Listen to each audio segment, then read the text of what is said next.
many countries in East Asia and many territories and health authorities, and the health authorities in Japan, in South Korea, the health authorities in the China mainland, in Taiwan, in Singapore, and in Australia have made huge progress against the disease and have managed to really crush that curve and keep it down, and managed to sustain that through a very long time of low numbers.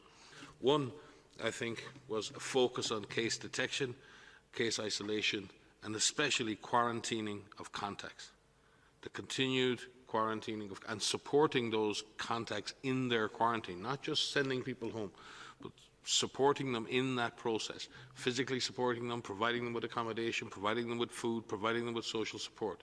Second thing, obviously, there is an advantage in Asia, and again, I think people in Asia, communities in Asia, do have higher levels of trust and compliance in government, and they've tended to be able to implement for longer some of the measures that have been required of them in terms of their own behaviour. And thirdly, I think, and Maria may comment on this, many of these countries had serious follow-through. Once they got the numbers down, they followed through. They didn't start reducing testing centres, they increased testing centres. They didn't start reducing clinical capacity, they increased clinical capacity.